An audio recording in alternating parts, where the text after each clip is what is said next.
साथियों, घर का 5 साल का बच्चा कोई फिल्म देखकर अपने पिता से या घर के किसी सदस्य से ये कहता है कि मुझे भी रिवॉल्वर चाहिए। तो क्या आप उसको रिवॉल्वर लाकर देंगे? बिल्कुल, आप रिवॉल्वर उसको ला करके देंगे, लेकिन वो खिलौना रिवॉल्वर होगी। यदि वो गाड़ी की मांग करता है तो गाड़ी भी आप उसके लिए लाएंगे, लेकिन एक खिलौना गाड़ी उसके लिए आप लेकर के आएंगे।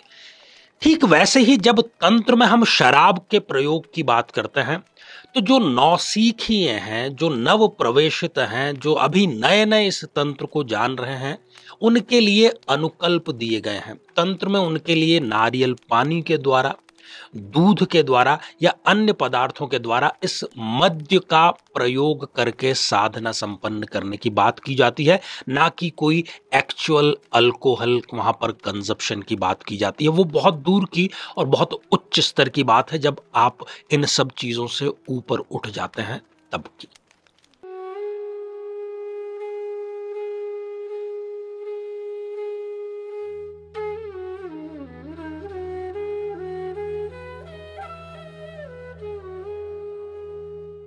नाम है मंगल। नाम तो आपने सुना ही होगा। मंगल नाम है, लेकिन यह अमंगल कब कर बैठता है? यदि किसी जन्म पत्रिका में 1, 4, 7, 8 या 12वें भाव में विराजमान हो, तो ऐसा स्त्री या पुरुष हम उसको कहते हैं कि यह मंगली है। और यह क्या करता है आप जानते हैं? यह विवाह में देरी करवाता ही करवाता है। और यदि विवाह करवा भी दे तो यह दाम्पत्य जीवन में जहर घोलने का कार्य करता है। तलाक तक की नौबत ये लेकर के आ जाता है। क्या किया जाए अब इस दोष का?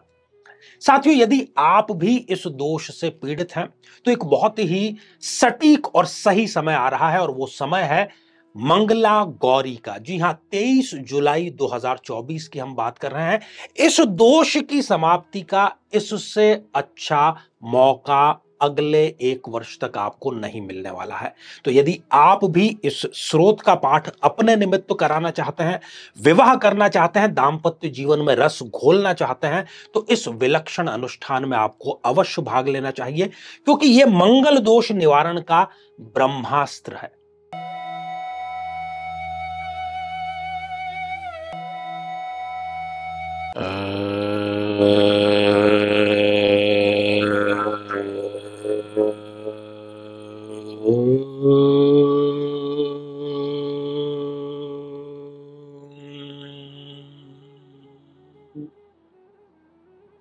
आखिर इस बात में कितनी सच्चाई है कि तंत्र प्रयोग में, तंत्र साधना में, तंत्र शास्त्र में शराब के सेवन करने, उसका प्रसाद के रूप में चढ़ाने, प्रसाद के रूप में उसका उपभोग करने, इतनी उसको महत्वता शराब को आखिर क्यों दी जाती है?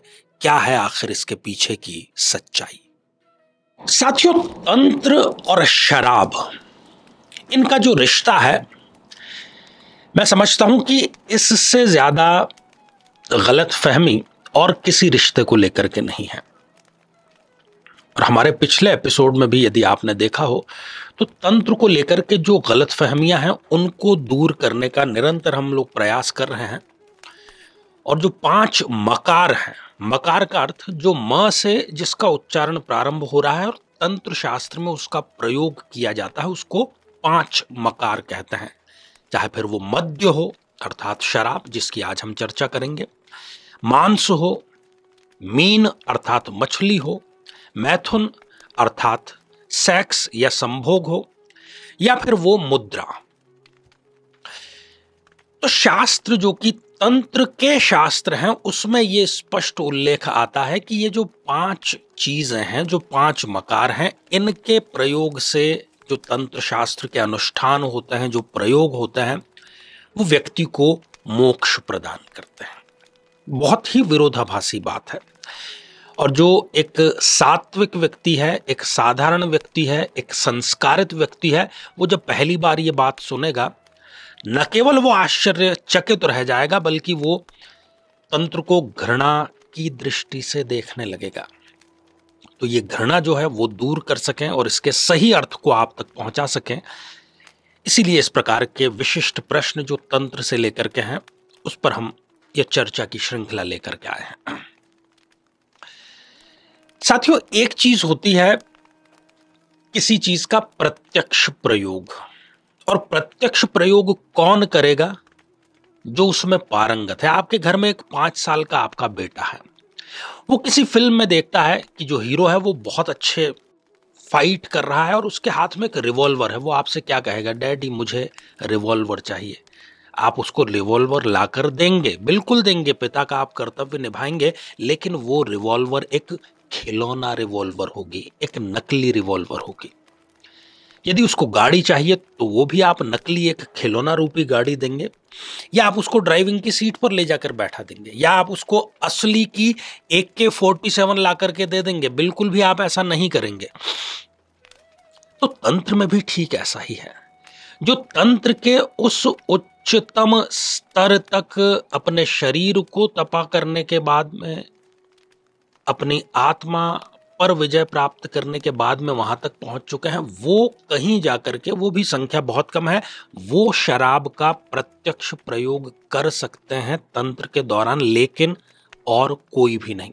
तो बाकी सब क्या करेंगे, उसका अप्रत्यक्ष प्रयोग करेंगे। और शराब को लेकर के अगर आप शराब को पूजा पद्धति से जोड़ देते हैं, तो हमारे यहाँ पर जो दूसरे जितने भी मत हैं, बहुत जाहिर है कि लोक जगत में वो इसको आक्रोश घृणा की दृष्टि से देखें, क्योंकि कहीं ना कहीं मांस और मदिरा, क्योंकि साइंटिफिकली भी ये प्रूवन है कि इनके सेवन से इंसान की जो तामसिक प्रवृत्तियां हैं, जो आपराधिक प्रवृत्तियां हैं, जो बुरी प्रवृत्तियां हैं, वो उत्पन्न होती हैं।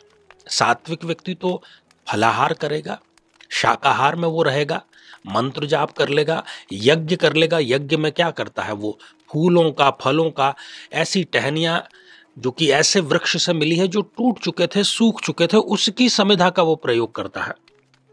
तो हर एक शास्त्र में जब शराब की निंदा की हुई है, और शराब पी करके ही व्यक्ति आपराधिक कुकृत्य भी करता है, और जो शराब पीता है उसको हमारा समाज क्या कहता है कि ये शैतान है, ये दैत्य है, ये इंसान है नहीं, पशु है, हैवान है। क्योंकि शराब आपकी जो पाशविक प्रवृत्तियां हैं, जो आपके अंदर का जानवर है, उसको जगाने का ये कार्य करता है। तो कुल मिलाकर के जितने भी तंत्र शास्त्रों में शराब के प्रयोग की बात कही गई है, उसमें मैक्सिमम में ये सांकेतिक भाषा में प्रयोग किया गया है। तंत्र के जितने भी जो ऑथेंटिक, जो क्लासिकल, जो शास्त्रीय साहित्य है, उसमें हर एक शब्द के दो अर्थ हैं। एक है अनुकल्प अर्थ और एक है उसका दिव्य अर्थ। अनुकल्प को हम समझ सकते हैं कि एक सब्स्टिट्यूट है। और अगर क्लासिकल की हम बात ही कर रहे हैं, तो मैं यहां पर जरूर आपको बताना चाहूंगा, कुलार्णव तंत्र में जो एक उल्लेख आता है, और वो उल्लेख स्पष्ट रूप से यही आता है कि जो मद्य है, अर्थात जो शराब है, उसका अनुकल्प नारियल पानी है, उसका अनुकल्प दूध है। और योगिनी तंत्र में भी यही बात कही गई है। योगिनी तंत्र में क्या बात कही गई है, योगिनी तंत्र में कहा गया है कि ब्राह्मण के लिए सुरा या शराब क्या है, उसके लिए अलग प्रावधान है। वैश्य के लिए सुरा या शराब क्या है, उसके लिए अलग प्रावधान है। और इसके अतिरिक्त क्षत्रिय के लिए सुरा या शराब या मद्य क्या है, उसके लिए अलग है, और अनुकल्प उनका बताया गया है। हमें इस मंत्र के माध्यम से वो और भी स्पष्ट हो जाता है। तेषा विधिम शरणुषु वाद्य मत्स्तव कुलनायिके गुड़द्रिकर सैनैव सुरातु ब्राह्मणस्य च। क्या ये मंत्र कह रहा है, योगिनी तंत्र से ही हमने लिया है कि है कुल नायक, उसकी विधि का श्रवण करो। क्या विधि है वो, कि जब गुड़ और अदरक का रस, इन दोनों को मिलाया जाता है, तो गुड़ और अदरक के रस को मिलाने से जो द्रव्य, जो लिक्विड तैयार होगा, वो ही ब्राह्मण की सुरा है, उसी का उसको प्रयोग करना है। आगे वो क्या लिखते हैं, नारिकेलोदक कास्य क्षत्रियस्य वरानने वैश्यस्य माक्षिक प्रोक्त कास्यस्थ वर वर्णिनी। अर्थात जो कांसे के पात्र में यदि नारियल का पानी, बल्कि कहें कि नारियल का जो जल है वो डाल दिया जाए, तो वो क्षत्रिय के लिए शराब का सुरा का काम करेगा तंत्र साधना में। और उसी कांसे के पात्र में यदि मधु अर्थात शहद डाल दिया जाए तो वो वैश्य के लिए सुरा का काम करेगी उस साधना के लिए।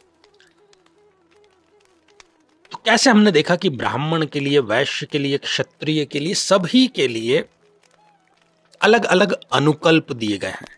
अनुकल्प, अभी सब्स्टिट्यूट की हमने बात की।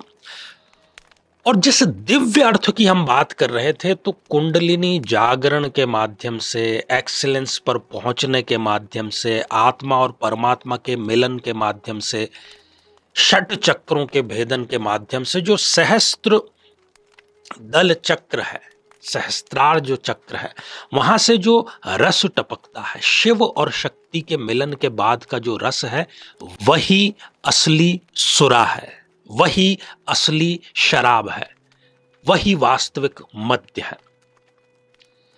तो ये काल्पनिक और सांकेतिक तरीकों से किस प्रकार से प्रयोग किया जाना चाहिए, क्योंकि इतने महान शास्त्र का जिन ऋषियों ने निर्माण किया, हमें एक साधन दिया एक्सीलेंस तक पहुंचने का, वो कभी सतही बातें नहीं करते। हम उसको कई बार गलत तरीके से समझ बैठते हैं, गलत तरीके से उसको ले लेते हैं, यहाँ पर हम सबसे बड़ी भूल कर देते हैं। तो ये था तंत्र और शराब का रिश्ता। इसी प्रकार से हम आगे एक एक करके हर एक जो पंचमकार बातें हमने की है उनके बारे में, तो एक एक एपिसोड में हम उसकी चर्चा जरूर करेंगे। तो साथियों, आज के लिए केवल इतना ही, और इसी मंगल कामना के साथ में कि आप सभी स्वस्थ, समृद्ध और शांतिपूर्वक जीवन व्यतीत करें। नमस्कार।